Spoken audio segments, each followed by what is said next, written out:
invités à me rejoindre sur scène Laurent Samy, Betty Faure, Philippe Fabre, Julie Stein, Sybille Marek et Antoine Destre.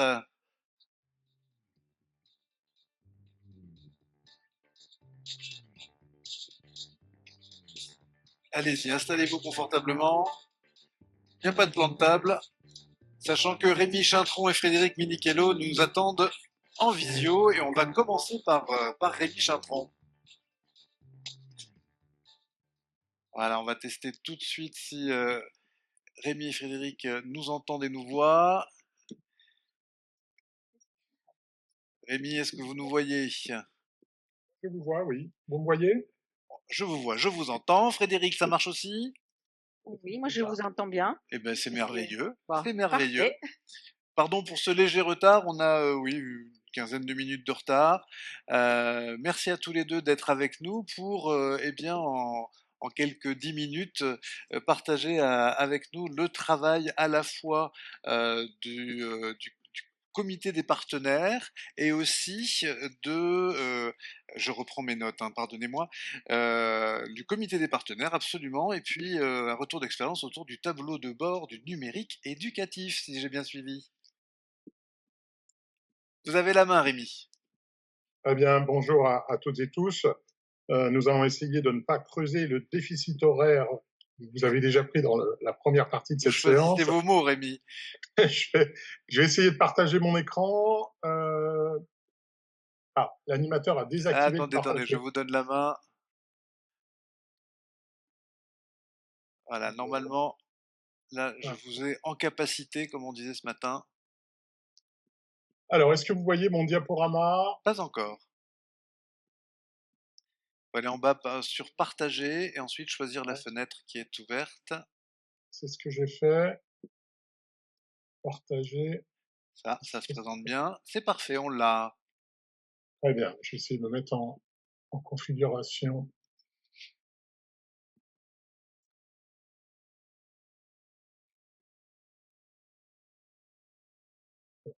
Partir. Voilà. Très bien. Super. Mais écoutez, voilà, très rapidement, hein, donc vous présentez effectivement la manière dont nous travaillons avec les collectivités territoriales, parce que effectivement c'est un aspect absolument fondamental des politiques que nous mettons en place dans le cadre du numérique pour l'éducation. Hein. Comme vous le savez toutes et tous, il y a une très forte imbrication des compétences des collectivités et de l'État en matière éducative, et ça ne fait pas non plus, c'est également, ça ne fait pas défaut également dans le numérique. Donc, la création d'ailleurs aussi du service public du numérique éducatif par la loi de 2013 a rendu nécessaire une nouvelle démarche de gouvernance concertée et partagée entre tous les niveaux de pouvoir public pour permettre d'associer pleinement les collectivités territoriales et l'État dans leurs décisions en matière de développement du numérique à l'école. Aussi, en 2015, l'ensemble des associations représentatives des collectivités, aux côtés du ministère, ont convenu de créer le comité des partenaires du numérique pour l'éducation. Vous voyez l'ensemble des associations à l'écran. Il y en a quelques-unes qui nous ont rejoints depuis, notamment l'Association des petites villes de France, la VICA, la FNCCR, Réseau des clics et quelques autres. Donc nous acceptons tout le monde. Donc le comité des partenaires, il vise à structurer et à systématiser les échanges entre ses membres et à associer tous les représentants à la définition d'une stratégie commune, globale et partagée de déploiement du numérique pour l'éducation, permettant d'assurer finalement une cohérence de l'investissement public aux différents niveaux de décision et de financement, qu'il s'agisse de choix des matériels, de services et environnement numérique, de ressources pédagogiques et même, bien évidemment, de formation, notamment la formation des enseignants. Donc la concertation, elle s'organise sous la forme de réunions plénières mensuelles. Donc la plupart du temps, elles se font en visio, mais on essaye de le faire 2-3 fois par an en hybride, c'est-à-dire en présentiel et en visio. Et on a également un certain nombre de groupes de travail sur des sujets conjointement choisis. Voilà. Donc ce comité, il a vocation à proposer un ensemble cohérent d'actions, il produit des contributions, il émet des avis, des recommandations, et il a aussi vocation à mutualiser et valoriser les expériences sur ces sujets, notamment les expériences de terrain. Je vous donne quelques exemples de production commune au sein de ce comité des partenaires, donc entre les représentants du ministère et les représentants des associations de collectivités. On a co-construit ensemble, mais aussi avec beaucoup d'autres partenaires, la stratégie du numérique pour l'éducation 2023-2027. Nous sommes à peu près à la moitié donc de ce mandat. Nous avons co-construit ensemble, et nous venons d'ailleurs de les remettre à jour, les référentiels d'équipement pour un socle numérique de base pour les écoles, les collèges et les lycées. Nous avons contribué à l'écriture de la doctrine technique du numérique pour l'éducation. Le comité des partenaires est également tient toujours la plume lorsqu'il s'agit donc d'écrire les cahiers des charges des différents appels à projets qu'on a pu avoir et qui ont été publiés par l'État en direction des collectivités. Il y a eu l'EN, ENIR, SNE, c'est socle numérique pour les écoles élémentaires, tout dernièrement, hybridation de l'enseignement en lycée, etc., beaucoup d'autres. Nous avons travaillé sur le cadre d'usage de l'intelligence artificielle en éducation. C'est un nouveau document qui vient d'être validé par notre ministre et a d'ailleurs fait des déclarations aujourd'hui au sujet de l'usage de l'intelligence artificielle, notamment à l'usage des professeurs pour préparer leurs cours. Et puis, on a aussi co-construit de nombreux livrables que vous pouvez retrouver sur le site du ministère, tels que des modèles de gouvernance, des tableaux de répartition des compétences entre État et collectivité, parce qu'il y a souvent des questions qui se posent entre qui est compétent sur telle chose dans le cadre du numérique, au sein du collège, du lycée, au sein de est-ce que c'est l'académie, est-ce que c'est la collectivité, etc., etc.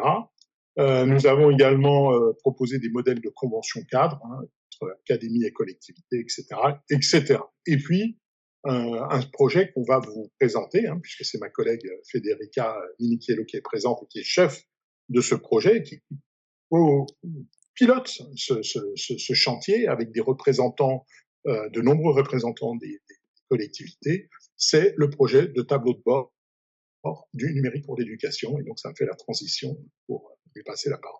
Merci Rémi. On accueille tout de suite Federica. Effectivement, merci de ce briefing sur cette instance pas forcément très connue, sauf pour ceux qui y participent évidemment.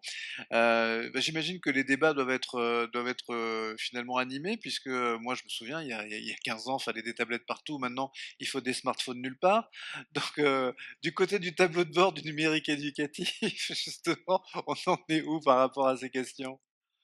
Bah, les échanges sont toujours animés, mais ils sont riches, donc et utiles. Donc, Sébastien, juste, j'ai aussi une micro slide. Si vous pouvez à mon tour me donner Absolument.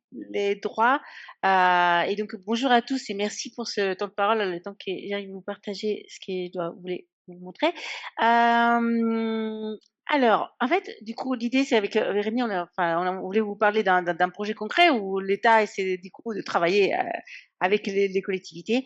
Et alors, c'est quoi ce tableau de bord? Pardon, je suis en train de voir qu'est-ce que je dois vous partager. Ah, donc, mon écran, et normalement, vous devriez Ah bah voir. super, parfait. Voilà, voilà.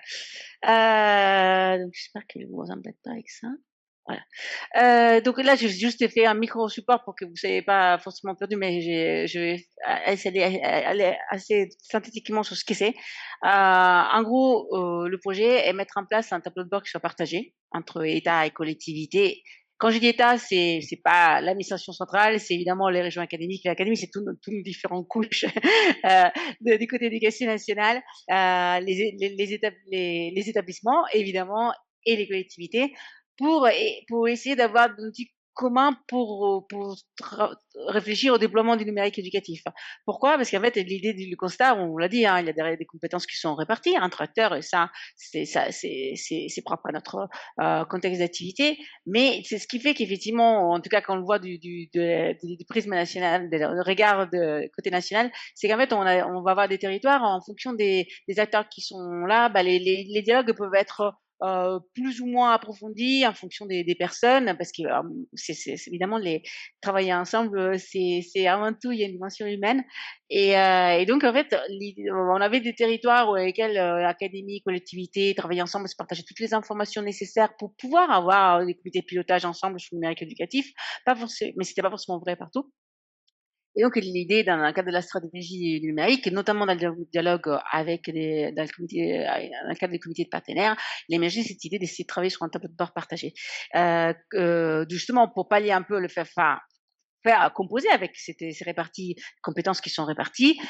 Du coup, essayer de pallier à des niveaux de dialogue qui peuvent être différents et le fait qu'effectivement, bah voilà, parfois quand vous avez, enfin, quand je dis information, ça veut dire des données des systèmes d'information, bah, on sait que c'est pas toujours facile de se partager les informations qui peuvent être éparpillées à différents endroits.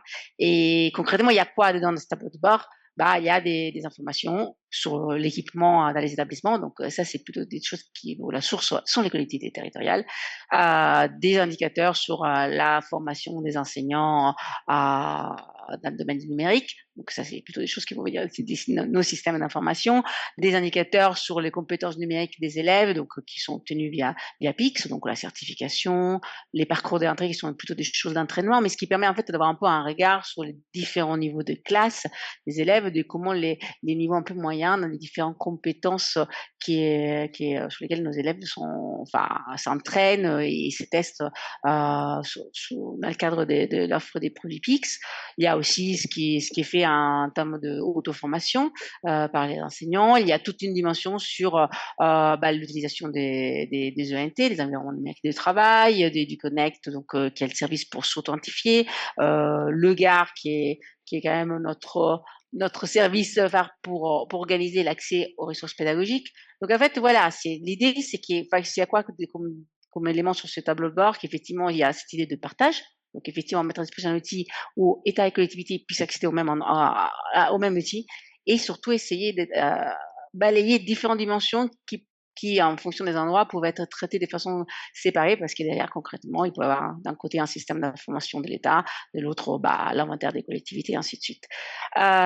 Donc, Sébastien, vous évoquiez des dialogues qui peuvent être animés à cadre des comités partenaires. Oui, effectivement, c'est pas toujours évident de travailler ensemble parce qu'il faut se mettre d'accord déjà sur ce qu'on se partage, il faut se donner un peu des bases communes de travail et puis effectivement, c'est moi dans le cadre de mes fonctions que je représente le ministère, donc se convaincre aussi des collectivités en disant si vous nous partagez des données d'inventaire une fois par an, moi je mets à disposition d'autres informations qui sont peut-être plus difficiles pour vous d'avoir et donc il y a une logique un peu de donnant-donnant, on essaie de travailler ensemble, donc ça se construit avec le temps qu'il faut.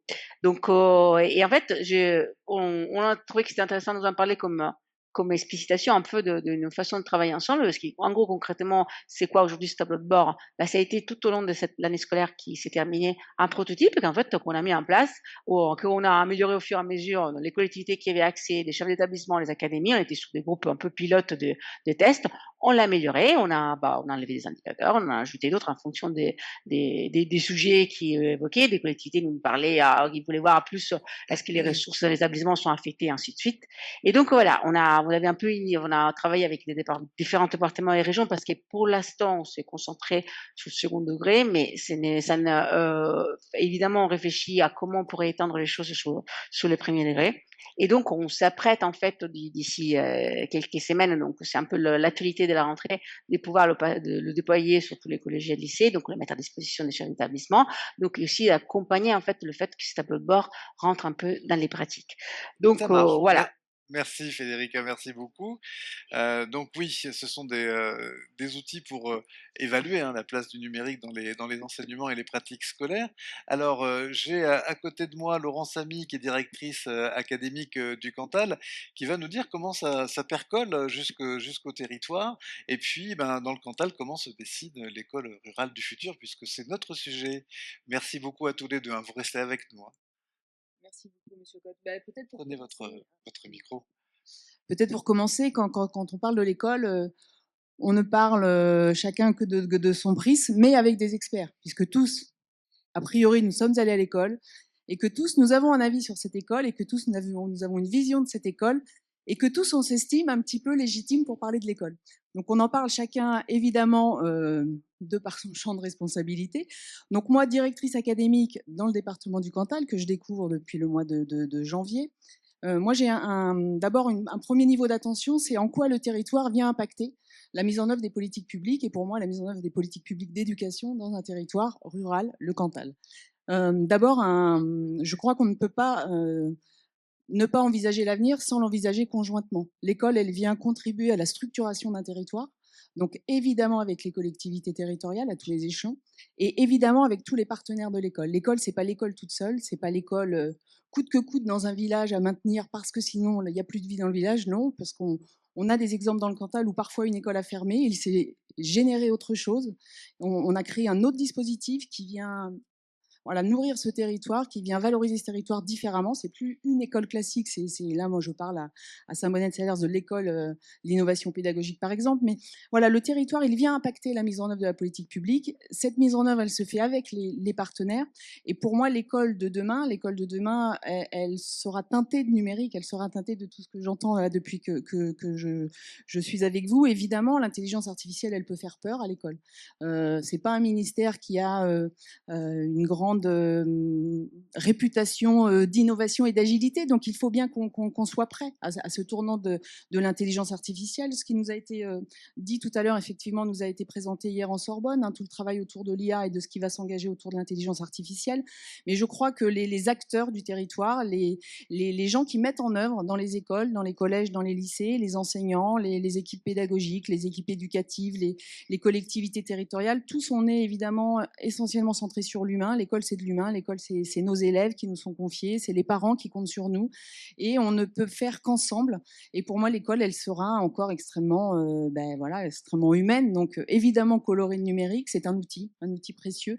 On a la chance dans ce département, hein, je l'ai découvert, d'avoir un espace numérique de travail, un ENT, qui est financé par le département. Ça a été un choix politique pour que toutes les écoles et que ça ne soit pas dépendant des volontés territoriales d'une mairie qui soit en capacité ou pas de payer, mais le département paye pour tout le monde et toutes nos écoles sont équipées de tableaux numériques, de tout ce qui va avec pour pouvoir l'utiliser. Donc on a cette volonté, on a cet engagement, mais il faut garder quand même en tête que c'est un outil, ça reste un outil et que cet outil, il faut que nos enseignants soient en capacité de s'en servir pleinement. Donc là, Madame Faure est à côté de moi, mais on les forme aussi pour ça. Et puis que les parents soient aussi en capacité de l'utiliser et que cet outil ne vienne pas bloquer, que cet outil ne reste pas juste un outil et qu'on ne passe plus que par cet outil, mais que ce soit bien un outil complémentaire à tout ce qui se fait déjà dans nos écoles. Donc pour moi, l'école dans 20 ans, c'est l'école d'aujourd'hui, mais un peu plus peut-être moderne, alors que qu'entend-on par modernité, je ne sais pas trop bien le définir, mais en tout cas quelque chose de dynamique et surtout avec une réflexion, moi je suis attachée à ça, de structuration du territoire et comment on offre un ensemble de services, pas que l'école, sur un site, pour pouvoir agglomérer une dynamique sur un territoire. Voilà. Merci, merci Laurent Sani. Vous avez tendu la perche à Betty, hein. Effectivement, la formation des enseignants, c'est un petit peu son dada. Je te laisse te représenter et puis nous raconter effectivement comment tout cela fonctionne. Donc oui, merci Sébastien pour l'invitation. Donc effectivement pour cet anniversaire, hein, déjà, donc joyeux anniversaire à Ruralitique. Donc si moi je fais un petit peu le bilan des 20 années écoulées justement par rapport à la formation des enseignants, déjà il y a un point crucial, c'est qu'on a changé 3 fois de nom au niveau de l'institution de formation justement des enseignants. Hein. Pour être aujourd'hui, donc voilà, on s'est un petit peu cherché. Donc désormais nous sommes INSPE, hein, donc Institut national supérieur du professorat et de l'éducation. Donc nous sommes présents et vraiment je trouve que c'est assez caractéristique au même titre que les IUT, Institut universitaire technologique, sur la plupart des départements français en fait. Ce sont vraiment au niveau de l'université, les composantes INSPE et UT sont vraiment des composantes qui sont présentes à l'échelle nationale dans la plupart des territoires et notamment dans les territoires ruraux. Concernant la composante INSPE, donc qui est l'une des composantes de l'université Clermont-Auvergne, ce que je souhaiterais dire, c'est que vraiment par rapport à notre président, à Mathias Bernard, nous déployons depuis quelques années déjà une politique territoriale extrêmement forte qui donne vraiment de la place au sein de l'université Clermont-Auvergne à chacun des sites délocalisés, en fait, Aurillac, Le Puy, Moulins et encore Montluçon et Vichy, hein, puisque dans l'Allier, il y a trois sites universitaires, hein, ce qui est notable aussi. Et ce qu'a souhaité également Mathias Bernard, notre président, c'est de créer une identité forte à chaque site délocalisé de l'université Clermont-Auvergne sur les départements. Et en l'occurrence, pour le territoire cantalien, en fait, et notamment pour la composante INSPE, l'appellation, je dirais, le label qu'on nous a donné, c'est vraiment tout ce qui concerne l'éducation, la formation à distance et l'éducation et la formation connectée. Donc vous allez tout de suite comprendre, puisque effectivement la composante INSPE sur le département du Cantal est très attachée à déployer la formation à distance de par l'expertise de l'équipe de formateurs qui est présente. Équipe de formateurs qui est par exemple très engagée aussi dans le déploiement de la formation à l'international, puisque depuis Aurillac, on travaille sur des diplômes pour permettre de former les enseignants qui travaillent dans les établissements français à l'étranger, à l'échelle donc mondiale, hein. Voilà.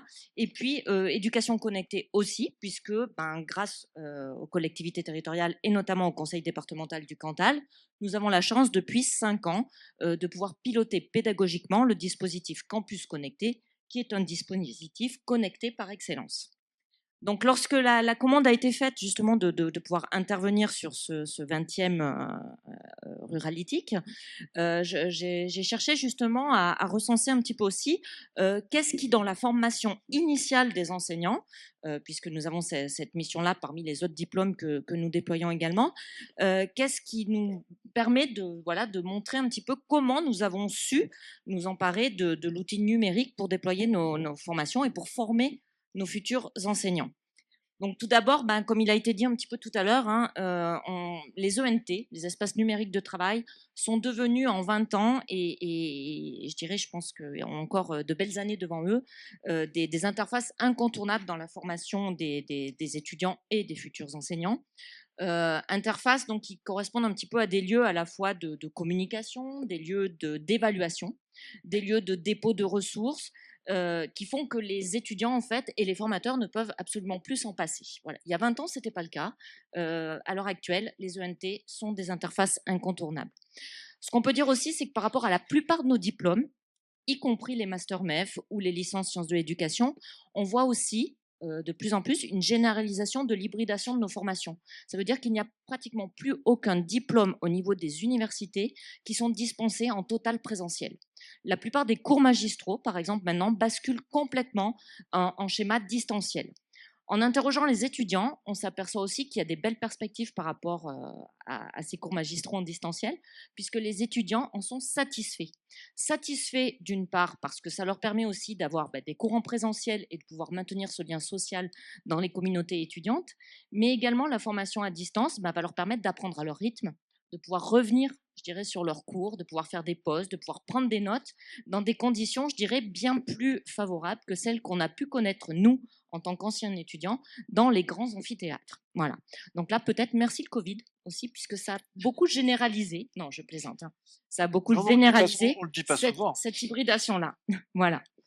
En ce qui concerne également la formation par et au numérique, nous avons dans nos maquettes de formation également des enseignements vraiment spécifiques. On apprend aux futurs enseignants à utiliser un tableau numérique interactif. On apprend aux enseignants à mettre de l'interactivité aussi dans leurs enseignements en classe.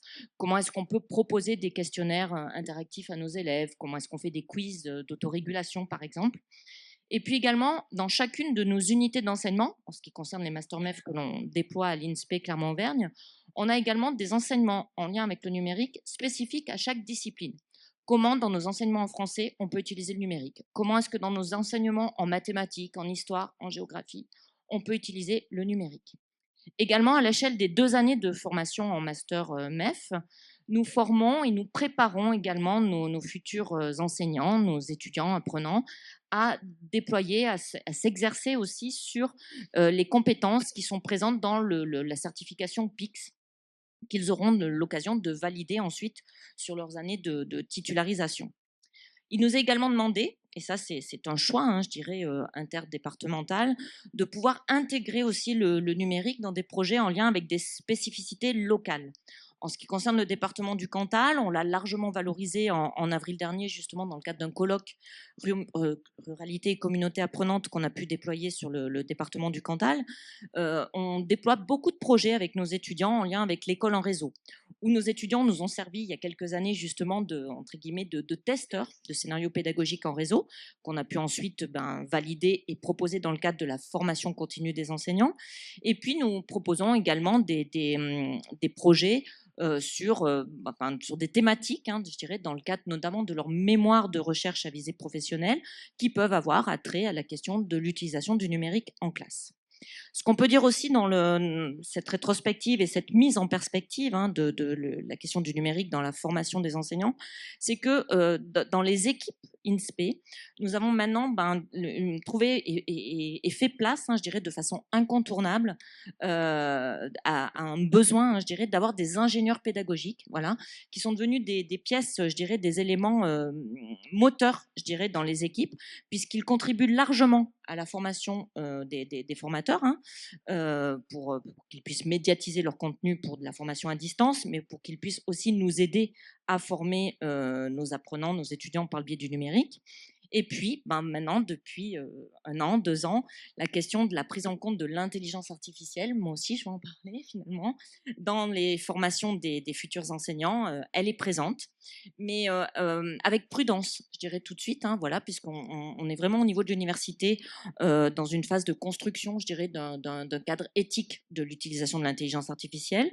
Si on regarde un petit peu des résultats, je dirais, de travaux de recherche, notamment de l'université, du laboratoire de recherche de Tours, on s'aperçoit quand même que lorsqu'il y a, qui ont sondé, je dirais, un panel relativement important d'étudiants, que les étudiants utilisaient l'intelligence artificielle bien avant les formateurs, il faut se le dire, puisque 84% des étudiants utilisent à l'heure actuelle l'intelligence artificielle de façon quotidienne et vraiment dans des tâches, je dirais, de recherche pour mieux comprendre leurs cours, pour mieux les assimiler, mais aussi pour produire leur contenu d'évaluation, il faut bien se le dire, puisque ça, c'est à hauteur de 57%. Néanmoins, je pense qu'il faut être prudent avec cette question de l'intelligence artificielle. Donc, tout de suite, on travaille beaucoup plus à former les formateurs à un usage éthique et à envisager les possibles de l'utilisation de l'intelligence artificielle pour construire nos enseignements et pour former nos étudiants, futurs enseignants, à l'utiliser ensuite dans leur classe.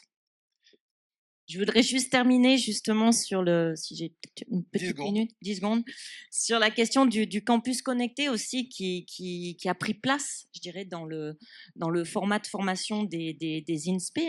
Donc campus connecté où on ne déploie pas de la formation, mais où on accompagne des apprenants en formation à distance. Et là, je pense que sur des territoires ruraux, c'est vraiment un véritable levier pour notre jeunesse, mais je dirais en termes de perspective, pas forcément que pour notre jeunesse, puisque les campus connectés, on s'aperçoit, intéressent de plus en plus aussi des personnels en reconversion, et notamment dans le département du Cantal, où les équipes sont relativement actives aussi pour faire perdurer ce dispositif. On travaille énormément tout de suite avec l'entrepreneuriat, justement pour voir comment est-ce qu'on peut aussi accentuer la formation continue au niveau des entreprises, et une réflexion est également engagée tout de suite au niveau du secteur santé et de voir comment on peut rapprocher aussi les formations santé avec les campus connectés. Merci. Merci beaucoup, Betty. Former les entrepreneurs et les personnels de santé dont le territoire a besoin, ça me semble une excellente idée. Philippe Fabre, on l'a compris, vous financez tout, le NT, le campus connecté.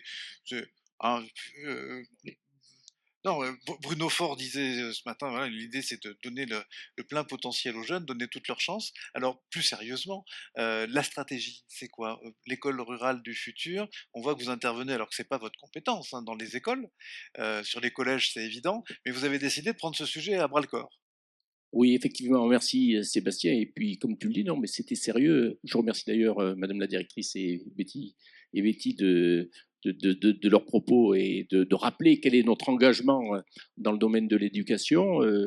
Bien sûr, Sébastien. Et puis, je veux te faire une confidence. Je pense que Ruralitique n'est pas pour rien aussi dans notre politique d'aménagement du numérique, parce que cet événement, chaque année, nous permet de mesurer les enjeux qu'apporte le numérique. Et si le numérique est bien sûr nécessaire et important sur l'ensemble du territoire, je crois qu'il est encore plus nécessaire et utile dans les territoires ruraux et notamment dans notre beau département du Cantal. Tout ça pour vous dire que, effectivement, comme le disait notre président Bruno Faure ce matin, je veux juste en quelques instants revenir sur le campus connecté qui est vraiment un bel exemple de service à la population. Hein. Vous rappelez, mais vous le savez, que le conseil départemental a été retenu par le ministère de l'enseignement supérieur et par la Caisse des dépôts et consignations, comme tu l'as dit, Betty, en 2020.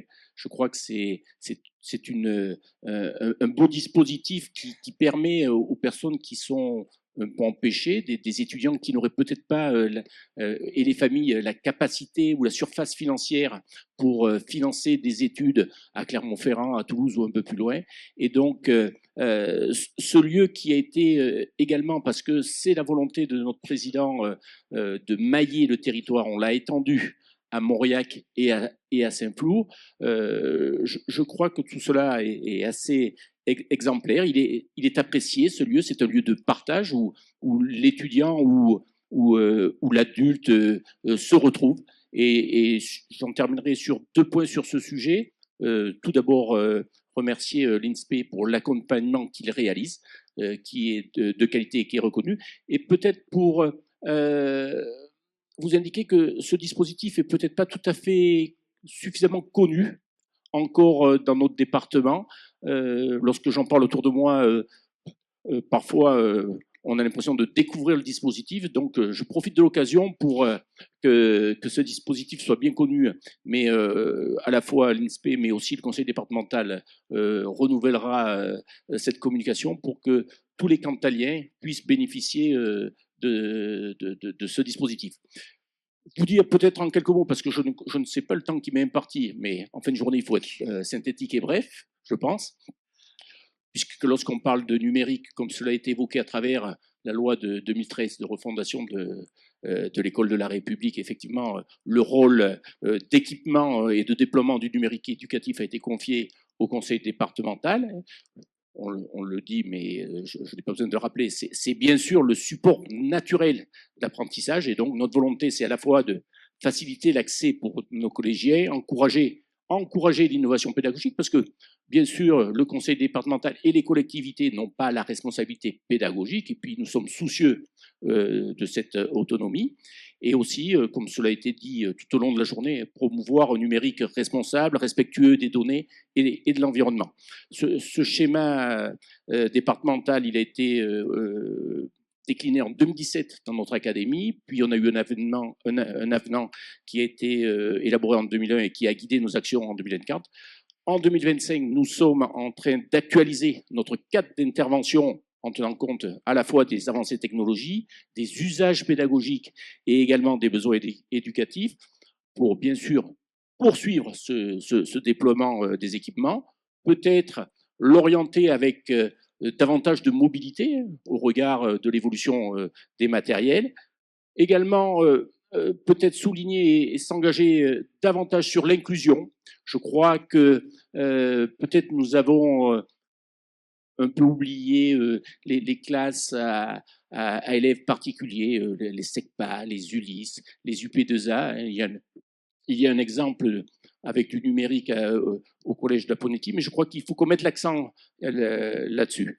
Et puis peut-être en quelques mots, vous soulignez quelques belles expérimentations, parce que on fonctionnait souvent avec des appels à projets, et je vois que de plus en plus les enseignants se sont appropriés, bien sûr, tous ces équipements numériques et sont moteurs dans nos projets. Et c'est le cas au collège de Saint-Mamé sur le sujet de l'aviation, avec des simulateurs qui préparent au brevet de pilote. C'est le cas à Chaudzeg sur le cinéma, les médias. C'est le cas à Rion-Espontagne avec un CDI et des livres numériques. C'est le cas à Mauriac et Ide avec des tablettes qui sont partagées entre plusieurs établissements, parce que c'est aussi une des spécificités de la ruralité. Nos enseignants, parfois, ont des services partagés, et donc, à la fois, leurs services sont partagés, et à la fois, les outils numériques sont partagés. Puis, puisque je connais un peu la discipline, cette belle initiative de sport 2.0 que l'on voit au collège Jules Ferry à Muraïde, qui a permis d'équiper les enseignants d'EPS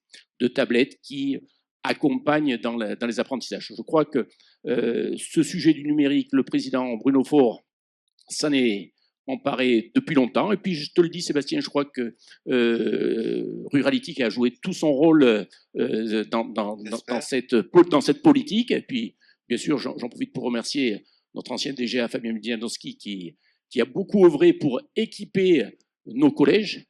Et également, si je peux dire un mot, puisque Madame la directrice l'a souligné tout à l'heure, sur les écoles numériques du Cantal, le travail que réalise notre agence CIT, Cantal Ingénierie et Territoire, que ce soit sur le volet équipement, sur le volet maintenance, et bien sûr, comme cela a été indiqué dans le déploiement des usages de l'ENT. Merci, merci et bravo. Merci. On va prolonger cet entretien. Il nous reste une vingtaine de minutes. On est dans les temps, on est bien. Avec Julie Stein, première venue à Ruralitique. On est ravis de vous accueillir, Julie. Donc, vous travaillez sur les questions d'éducation à la Banque des Territoires, qui, on l'a vu, a largement soutenu l'initiative du campus connecté. Je vous laisse nous raconter. Merci. Oui, oui. Si, il marche. On vous a entendu. On m'a entendu? On vous entend. On m'entend, d'accord, pardon. Merci beaucoup Sébastien.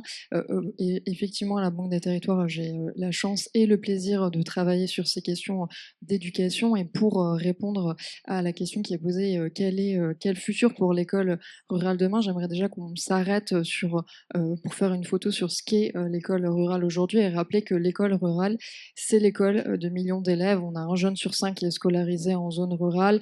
Et on a 10 millions de Français de moins de 20 ans qui grandissent dans des zones rurales ou semi-rurales, donc dans des petites et moyennes villes de 2 000 à 25 000 habitants. Cette école rurale, qui est aujourd'hui l'école de millions d'élèves, demain, elle doit rester l'école de millions d'élèves. Alors, ça va contrevenir peut-être un peu ce qu'a dit le professeur ce matin, mais on le sait, il y a quand même une tendance à la baisse de la population jeune dans les zones rurales.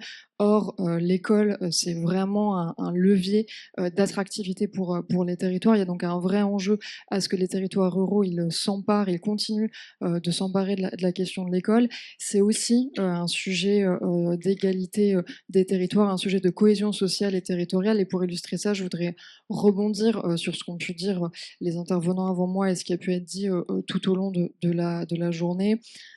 On le sait, la fracture numérique, c'est pas une fracture générationnelle. Le mythe des digital natives, on est tous convaincus que c'était bien un mythe. Par contre, on sait que cette fracture, elle est très liée à des fractures territoriales, à des fractures économiques, à des fractures sociales. La fracture numérique, les territoires ruraux, elles la connaissent bien puisque ça aussi à un temps été lié à des questions d'équipement et d'infra. Alors aujourd'hui, cette question, même si elle n'est pas complètement résolue, on a quand même fait des progrès, mais pour les raisons que j'ai précitées, les territoires ruraux, ils restent très confrontés à cette question-là. Et puis c'est un chiffre que je n'ai pas mis sur cette slide, mais j'aurais pu.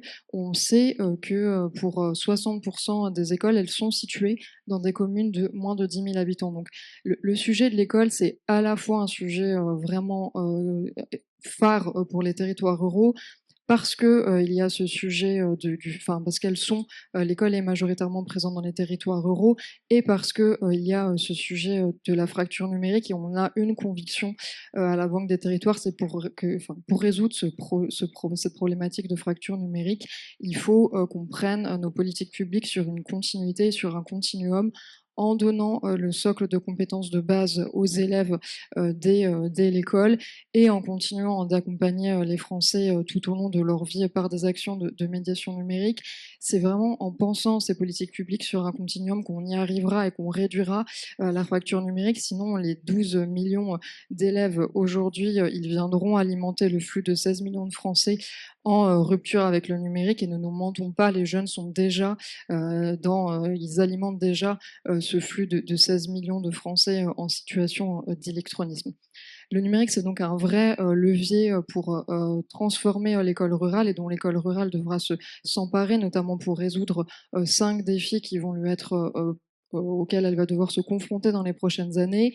Il y a la question de l'accès à une éducation de qualité, comment est-ce qu'on donne les moyens humains, les moyens pédagogiques, les ressources matérielles pour garantir une éducation de qualité. On le sait aussi aujourd'hui, le numérique, ça peut être un levier pour ça. Il y a des dispositifs comme Territoire numérique éducatif qui ont été déployés dans 12 départements, initialement à la suite du Covid-19 pour que l'école soit plus résiliente, mais qui a permis, en accompagnant la formation des enseignants, en donnant des ressources numériques éducatives de qualité aux élèves, en accompagnant les parents dans la parentalité numérique et avec le concours des collectivités territoriales, en équipant aussi les écoles, elle a démontré que le numérique, ça peut être un levier d'accès à une éducation d'accès facilité à l'éducation, parce que ça permet la différenciation pédagogique, parce que ça accompagne les jeunes à besoins plus particuliers. C'est donc un levier sur lequel il faut qu'on s'appuie. Comment est-ce qu'on assure aussi, je le disais, l'attractivité des territoires et comment est-ce qu'on fait de l'école un maillon d'attractivité territoriale en lien avec l'ensemble des acteurs et notamment les élus. Je vais rebondir sur ce qui a été dit avec Campus Connecté. S'il y a aujourd'hui une baisse dans les territoires ruraux de la population jeune, on le sait, c'est parce qu'il y a un accès moins facilité à des services publics éducatifs, sur le scolaire en partie, mais aussi et surtout sur l'enseignement supérieur. Campus Connecté, c'est un vrai succès sur lequel il faudrait qu'on capitalise en effet beaucoup plus parce que ça a permis à des jeunes de rester dans leur territoire et d'avoir malgré tout accès à une formation universitaire. Et ça a mis autour de la table des acteurs universitaires, des entreprises des territoires, des collectivités territoriales. Et c'est par ce levier-là, par le numérique, par l'éducation, par la formation, qu'on a recréé aussi dans ces territoires des dynamiques et de l'attractivité.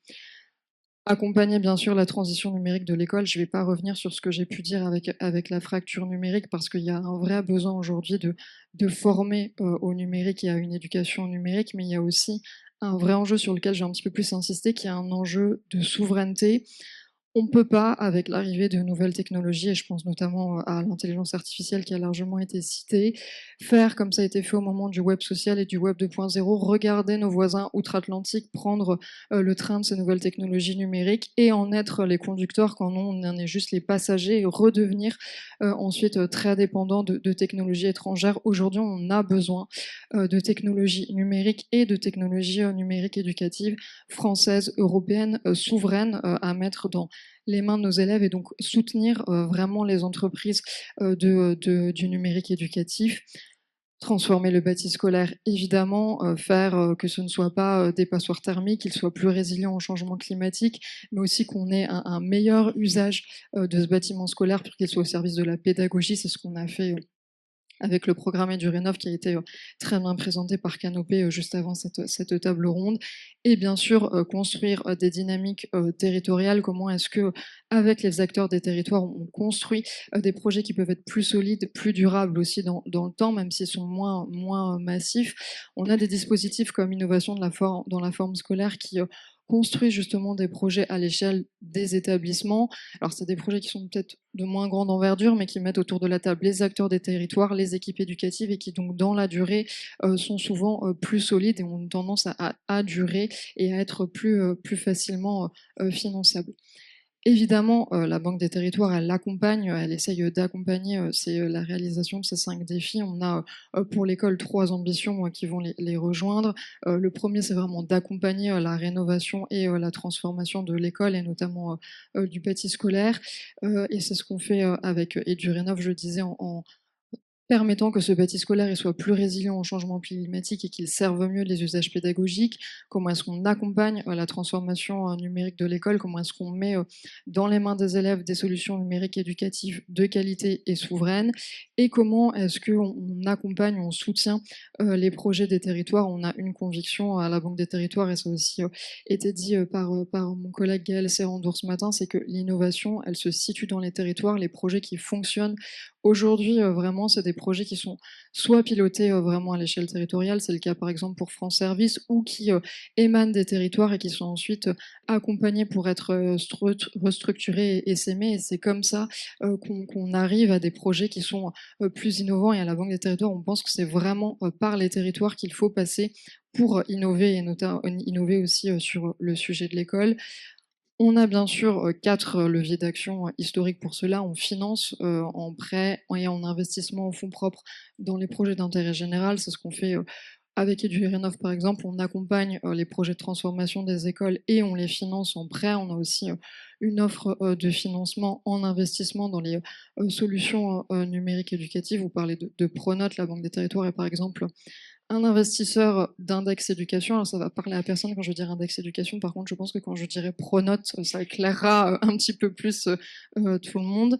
On est bien sûr opérateur pour le compte de l'État d'un certain nombre de politiques publiques, on opère notamment 12 mandats pour le compte de l'État sur les sujets d'éducation. J'ai parlé de territoire numérique éducatif, de campus connectés, mais j'aurais aussi pu parler des P2IA, des partenariats d'innovation pour l'intelligence artificielle. On a évidemment des partenariats avec les acteurs des territoires qui, sur ces sujets-là, structurent également largement l'action. On a des partenariats avec les acteurs emblématiques du numérique éducatif et de la EdTech, comme EdTech France par exemple, ou avec des acteurs de la médiation numérique comme Emmaüs Connect.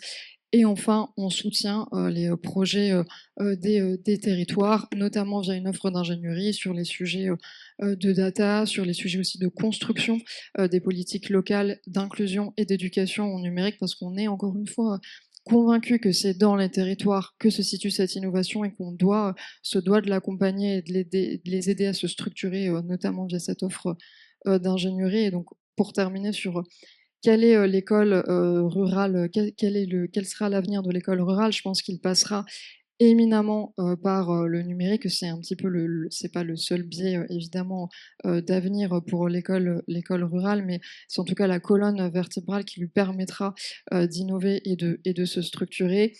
Et pour avoir grandi dans un bourg d'une centaine d'habitants, alors je ne sais pas si du coup je suis une néo-urbaine ou une néo-rurale, je ne sais pas trop, mais peut-être que les villes, peut-être qu'on a des smart cities, mais on a aussi des campagnes audacieuses sur lesquelles il faut qu'on capitalise. Merci beaucoup Julie pour ce témoignage et ce rappel de l'ensemble de l'action de la Caisse dans ce domaine. Des entreprises de l'éducation française, eh bien vous en avez une là, elle s'appelle Aliade avec Anthony Troublé qui propose une approche innovante de l'immersion éducative en 5 à 6 minutes. Pas de problème. Déjà, joyeux anniversaire Ruralitique et merci de nous recevoir. Moi, je vais prendre un angle un peu différent parce que je suis ingénieur et entrepreneur, donc je vais prendre un angle un peu rêveur, fan de science-fiction et donc un peu dans la peau de Robert Zemeckis. Je vais me dire rural vers le futur. Pour moi, l'école du futur, si je ferme les yeux et que je l'imagine, déjà, l'école rurale, c'est l'école. Il n'y a pas de raison fondamentale d'imaginer deux écoles différentes, en tout cas en termes d'expérience pour les utilisateurs de l'école. Et donc, j'imagine, je ne sais pas, volontiers des élèves qui sont dans une classe où ils peuvent explorer l'univers entier, où ils peuvent voir l'infiniment grand, l'infiniment petit, voyager, avoir un enseignant qui est super heureux de vivre son métier d'enseignant parce qu'il passe du temps à enseigner, à transmettre des compétences, qu'elles soient sociales, qu'elles soient fondamentales. Et donc pour ça, je me réjouis de voir tous les acteurs des collectivités de l'éducation nationale qui se battent pour que les briques numériques qui existent aujourd'hui, que ce soit l'IA, les tablettes, soient utilisées à bon escient. L'idée, c'est, je pense qu'on est tous convaincus de libérer les enseignants de toutes les tâches qui ne sont pas fondamentalement à valeur ajoutée. Et donc voilà, j'imagine volontiers ça, un truc un peu utopique, comme si toutes les écoles avaient un futuroscope ou une géode qui leur permettait d'explorer l'univers, d'interagir avec. Et il se trouve que, comme je suis entrepreneur, je suis pas patient et donc ça, nous, on l'a développé pas pour dans 20 ans. T'aimes bien les rêves qui se réalisent. Exactement. Et donc, on l'a développé pas pour dans 20 ans, mais on l'a développé maintenant. Donc, on a développé des salles immersives nomades qui sont comme une géode interactive qui vient dans les écoles. On crée des contenus sur les programmes scolaires avec des enseignants, avec des experts en sciences cognitives, avec des narrative designers. L'objectif, c'est pour tous les élèves vraiment, c'est-à-dire on va les toucher à l'école, là on est sûr de toucher tous les élèves, on leur permet de vivre des expériences qu'aujourd'hui, alors pour le dire clairement, seuls les CSP+, peuvent vivre. En gros, aujourd'hui, quand on a des parents CSP+, on va au musée le week-end, on va voyager, pour lesquels malheureusement c'est pas le cas. On avait travaillé dans un territoire rural du nord de la France, l'IEN nous avait donné une statistique assez édifiante. En 6e, il y avait 75% des élèves qui n'avaient jamais découché, qui n'avaient jamais dormi en dehors de chez eux. Et donc, on sait que la mobilité géographique, elle est complexe. Dans le cadre de l'école, elle est de plus en plus complexe. Les collectivités le savent bien mieux que nous. Aujourd'hui, si on veut organiser une sortie scolaire, il faut avoir 3 doctorats en organisation, en logistique. Et donc, on a voulu essayer de résoudre les problèmes un peu de toutes les parties prenantes en se disant les élèves, on veut les aider à briser des pensées limitantes pour certains, mettre à disposition des technologies et des méthodes pédagogiques qui sont efficaces. Pour les enseignants, on veut les aider à faire leur métier dans ce qu'ils aiment, dans leur métier. Et puis pour les collectivités, on veut que ce soit pas pénible et que ce soit abordable. Et donc, en particulier, là, on le propose pour le prix d'une place de cinéma, en gros. Et pour les collectivités, c'est clé en main, c'est-à-dire qu'il y a juste à nous ouvrir une porte, 2 prises de courant, on s'installe et on reçoit les classes. Donc ça, c'est ce qu'on a développé. Un point important aussi, alors pour abonder les statistiques qui étaient énoncées là, sur les slides de la Banque des Territoires, une statistique aussi qui est intéressante, c'est que, alors, pas de raison d'avoir une ambition différente entre les écoles rurales et les autres écoles. Néanmoins, il y a des contraintes qui sont différentes, et ça, il ne faut pas les nier. Aujourd'hui, la fraction de la population qui a un lieu de culture hors bibliothèque à moins de 10 minutes, elle est de 67% dans les territoires urbains, et elle est de 12% dans les territoires ruraux.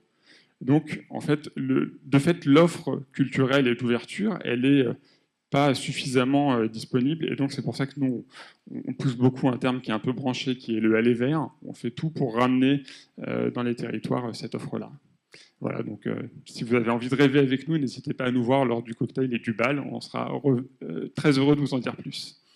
Merci beaucoup Anthony. Donc on a compris que l'école rurale du futur, elle sera immersive, on s'immergera dans le savoir, mais elle sera aussi, Antoine Destre, inclusive avec et du malin, et on développera de nouvelles compétences, notamment celle d'apprendre à apprendre. Oui, merci de nous recevoir. Je me permets quand même de dire un petit mot de l'entreprise qui est représentée par Anthony. S'il y a encore des décideurs dans la salle, ça vaut le coup de regarder ce qu'il propose. Je trouve que et je trouve que il a fort bien expliqué tout l'intérêt de cette entreprise pour ces élèves qui sont éloignés des lieux de culture. Donc Antoine Destré, donc je représente le président des Dumalin, qui était empêché. Alors moi, si j'ai fini ma carrière comme directeur de l'Académie de Paris, je suis un enfant de la ruralité. Alors il n'y avait pas 100 habitants, mais il y en avait 500. Donc voilà, 500 âmes. Vous faites un concours? Oui. Scolarisé dans un des plus petits lycées de France, instituteur en milieu rural avant de devenir professeur de lettres, inspecteur des écoles en milieu rural, et puis je ne vais pas vous faire toute ma carrière, mais j'ai mon premier poste de directeur académique. Donc c'était pas le Cantal, mais c'était l'Allier. C'était l'Allier où où je garde un souvenir fort et ému de cette aventure. Dans l'Allier. On dira quel rapport avec l'entreprise, je vais essayer de vous Je pense qu'on va y venir. On va venir. En fait, dire que je suis la preuve que d'abord on peut être issu du milieu rural qu'on dit aujourd'hui profond et faire une belle carrière, et dire aussi que c'est l'attachement que j'ai au milieu rural, elle me vient aussi de cette histoire que je viens de vous raconter rapidement.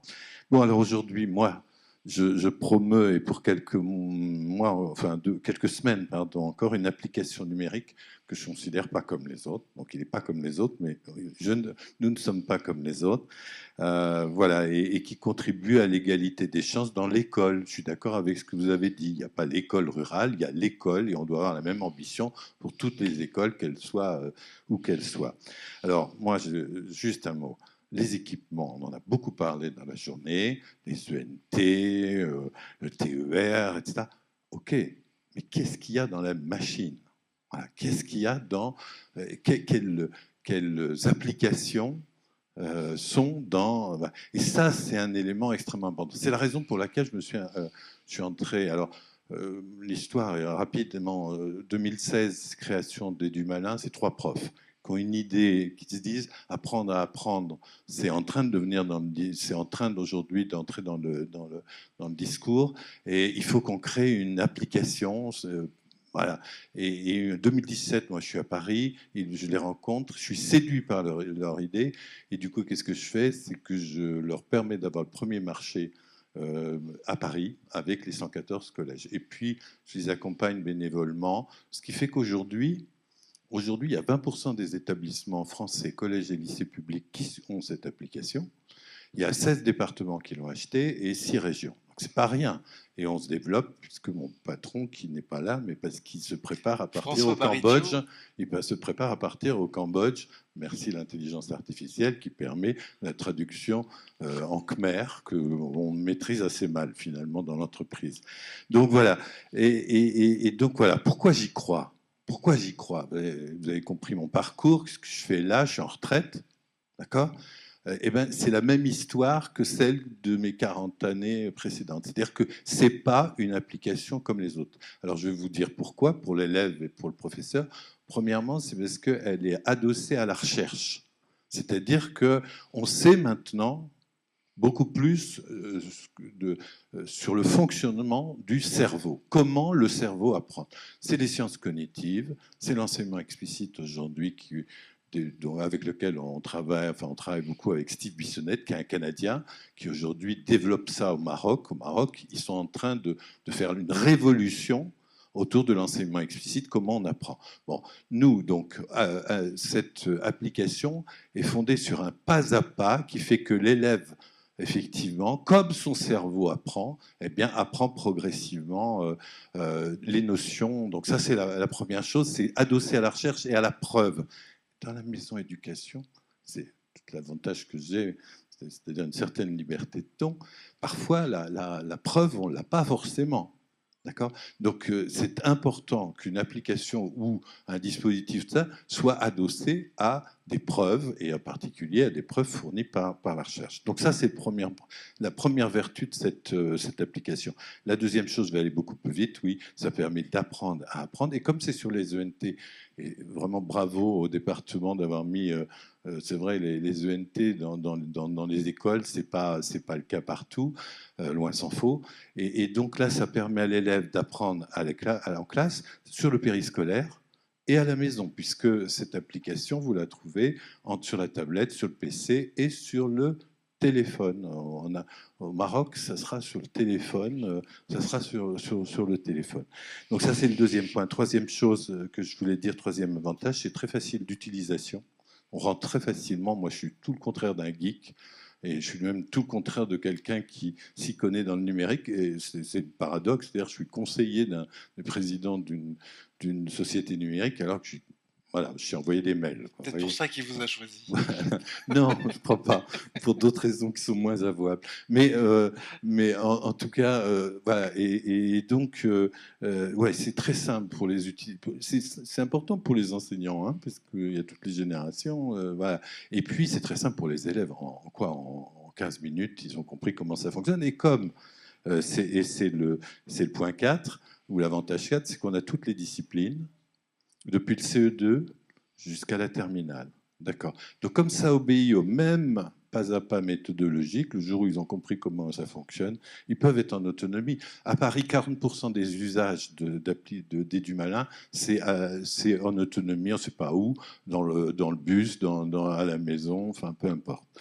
Et le cinquième point, oui, l'intelligence artificielle, la fameuse intelligence artificielle. Donc vous imaginez bien que je ne suis pas le meilleur pour en parler. En tout cas, elle arrive dans l'application et elle est extrêmement importante pour ce qu'on appelle le feedback. C'est-à-dire que dans l'apprentissage, dans le rôle de l'enseignant, ce qui est extrêmement compliqué, c'est de faire un feedback à l'élève. Eh bien, l'application, elle, a connu dans sa version 3, celle qui arrive en septembre, intègre l'intelligence artificielle, la possibilité d'offrir un feedback à l'élève et d'apporter des réponses adaptées. Et je termine. Voilà, je termine vraiment. D'ailleurs, je crois que c'est la fin, d'ailleurs. Et donc, pour l'élève, je vous ai dit les 5 avantages, et pour les professeurs, je termine pour les collectivités. Il y en a. Le premier avantage, c'est pas cher. C'est important de le dire. Généralement, c'est quand on fait la présentation du PowerPoint, j'ai des élus attendent cette diapo-là. Donc, c'est pas cher. Et puis, la deuxième chose, je vais vous dire, c'est que les élus, moi, j'en ai rencontré beaucoup cette année, les présidents de département, ils me disent, OK, je vous prends l'exemple du département 78, où j'ai été d'Azen aussi. Donc, le président Bédier dit, OK, d'accord, on a mis des tablettes partout, etc. Dans la moitié des collèges, quand je regarde les usages, on va arrêter, quoi. On arrête.